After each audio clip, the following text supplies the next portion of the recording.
Hey, everybody, and welcome to Behind the Ballot. I'm Jeff Waldorf, host of Around the Nation with Jeff Waldorf from the TYT Network.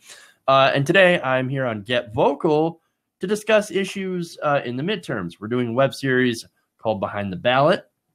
And today we are discussing the issue of voter apathy, specifically among millennial voters. Now, joining me today is Dan Spearin, former TYT Network host and Canadian contributor, and Jordan French, also known as the Regressive Progressive, by like two people, but nonetheless, now you know him as the Regressive Progressive. Unnecessary burn. As burns go, right? Okay, so the issue of voter apathy among millennials is kind of a famous one. And not just voter apathy, but apathy in general. For example, millennials have been blamed for a lot lately for not buying enough diamonds, for killing Applebee's, mayonnaise, and the hopes and dreams of Hillary Clinton during the 2016 election.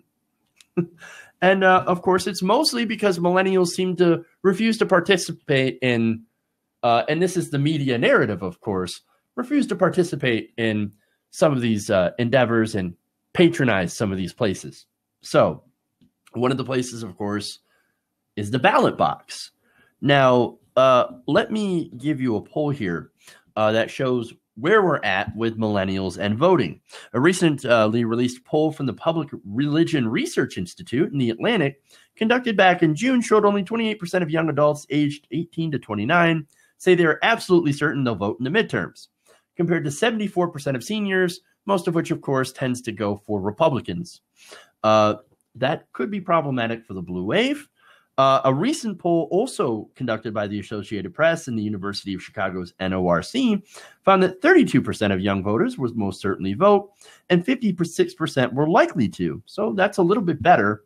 Another poll by Cosmo and SurveyMonkey found that 48% of young voters are absolutely certain they'd vote in the midterms. So there's a bit of a range when it comes to these polls. But nonetheless, if you're to take a very conservative estimate, it's possible that a lot of young people might not turn out. Dan, as a millennial, what do you think about those polls? And what do you think about the idea that a lot of millennials might just stay home?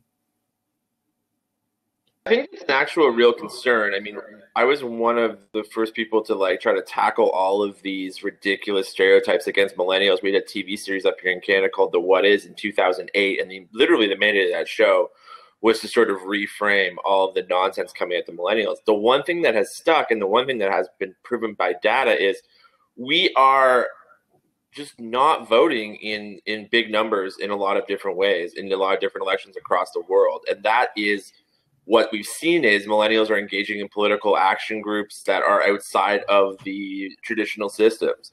And that's a real problem because the way that most of those action groups, the way that most of those activist groups, the way that most of those nonprofits get their money is from politics. So you have to have a really good structure in place from a government standpoint if you want to see the issues you care about get funding or that really can have a real effect. And that's where, I really do worry about these midterms because midterms, as we all know, have a low voter turnout anyway.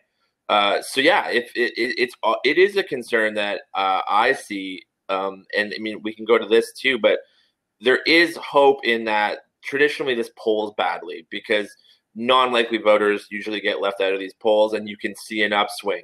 But right now, that would have to be one hell of a mispoll. It would have to be a really big difference maker that I'm not sure it's there. All right, Jordan, as both a millennial and a voter here in America, what's your take? So Dan brought up a great point of this, tracking kind of all around the globe. My hot take on it was going to be that whenever the prevailing message in America, going back to the 80s, is that government can't do anything, government can't do anything. And that's become an accepted thing now that obviously whenever millennials who have grown up in that their whole lives are going to be influenced by that. And you see it now where we do it in the left even. We basically have adopted this Fox News narrative and put a leftward spin on it. This idea of any time a Democrat compromises on anything, then they are no longer progressive and they are corporatist and they need to be voted out of office immediately.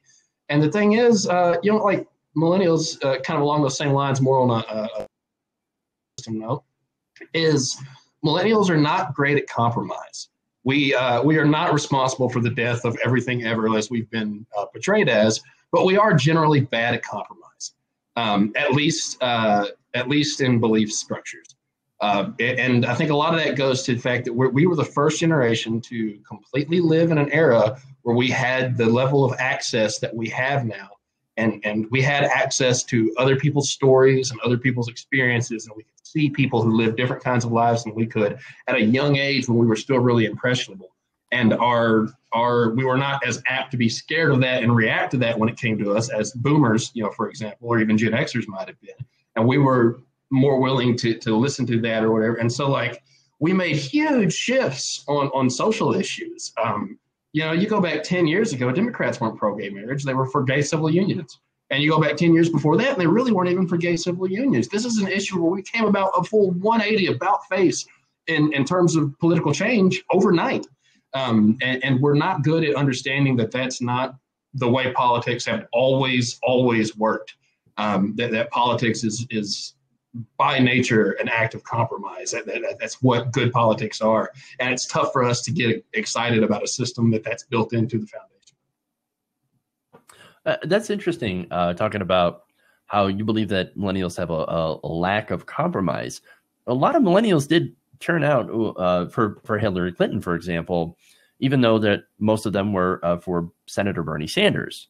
So I think that I generally disagree with that, but nonetheless, I mean, Dan, what do you think about this? Is Jordan right? Do you think that there's just a lack of compromise when it comes to millennials, and that's why people aren't coming out? Listen, I want to take this even bigger for 1 second, and we can put it on our generation right now, and it's a problem that we should deal with. But let's also be real. Since World War II, voting turnout has kept going in the wrong direction. It is a generational hand-me-down problem. Every generation, the next generation has a lower voter turnout. And so this continues on.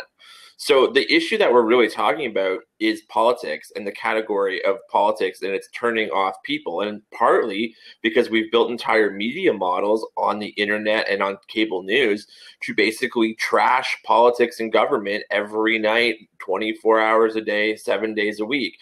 There's a great pollster up here who, to compare him into from the celebrity pundit style, like a Frank Luntz type of person up in Canada named Alan Gregg, except he's not right-wing and crazy like Frank Luntz. But he has a great quote where he's like, McDonald's and Burger King are two fierce competitors, but you would never see an ad where McDonald's said to Burger King has E. coli. You don't see that advertisement because they know it would kill the category of fast food. Everything would topple down, and they're in the same business. In politics, we don't do that. Every election, we try to topple the category of government and politics. And this is the effect. People are not interested. So to speak to what Jordan was saying, I don't think it's about compromise. I think it's about the fact that we do everything we can because we turn voting into shopping. We've turned elections into Black Friday.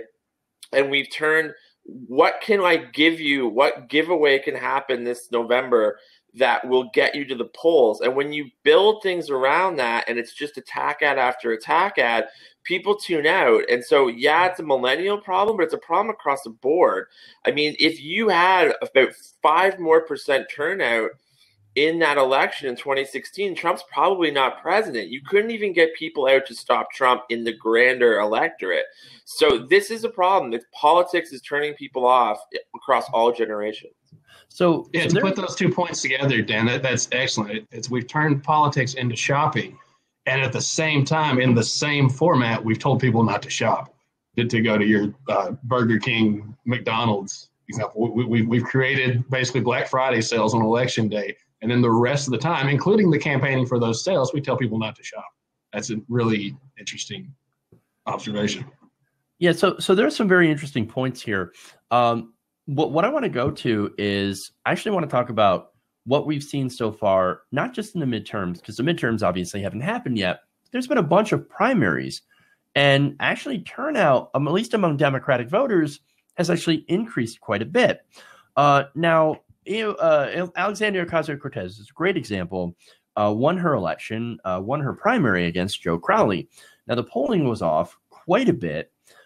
He was leading by about 30 points, but they didn't poll unlikely voters. These are people that normally do not vote that are suddenly turning up.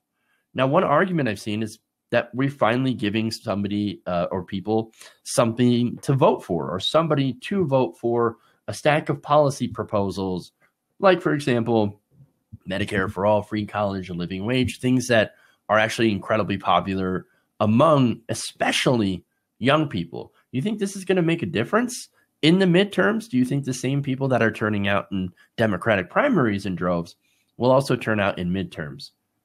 Jordan, you first. Maybe in states where it matters, which I mean, I guess is where you need to do it. I mean, I'll tell you this, as someone who votes for liberal candidates, I'm 31 years old, and I've never voted for someone that's won an election before, with the exception of a presidential election one time. I mean, you give us all you want. Our voting districts down here are so carved up that I don't have really anything to get motivated. Now, I'm also not really the demographic here because I show up and vote anyway. But yeah, it's tough to get people motivated whenever they can't do it. You know? Yeah, and you have had some famous fights with your current representative. That's a fact, and he's up for election here. So, Dan, what about you? Same question. So to continue on the Burger King McDonald's idea from the last little segment here, here's the thing, is that what we've done in politics is we only care about likely voters because marketing makes it easier. So it's how do we get the base out and how do we engage the people that we've already engaged with? In real life, McDonald's up here in Canada has gone to great lengths to take on Tim Hortons for coffee and to take on, and all of a sudden McDonald's has salads because they realize things have changed. In politics, we're rigid and it's so much easier to go back to who votes for us. So you're absolutely right. We don't have candidates. A lot of people across the world, wherever we are, it's not just an American problem. The candidates don't speak to young people because young people are a volatile market that they don't necessarily think will come out for them. So they don't talk to us. And when you don't talk to people, they don't talk back. All right. Overall, Jordan, what's your final takeaway? Just condense everything into your final thoughts here. And then Dan, you afterwards. I wish that we would put up candidates that were reflective of where the activism and the activity was going. And if somebody's gonna, doesn't have a great history of playing nice with your party, but they're better for what your party wants to accomplish, and they're going to win that local election or that state election or that national election, then it's dumb to reward party loyalty on top of it. At the same time, those people also need to understand that the parties are big, broad things, and that playing a part of that and being involved in that is how their agenda can get enacted as well. It may not get enacted exactly the way they want to, but it'll be a hell of a lot closer than if they're out there on their own trying to do it. And, politics are by nature, again, it's a system of compromise. So if you're not willing to compromise and join and be a part of the system that's got the infrastructure in place that's closest to you, then you're going to have a hard time getting anything done.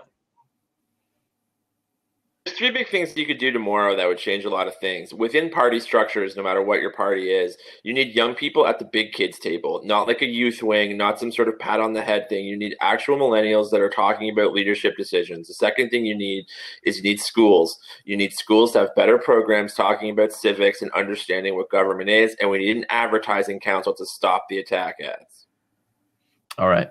Hey, that's all the time we've got here. Thanks for joining us on Behind the Ballot. Thanks again to Get Vocal for the platform. Guys, thank you.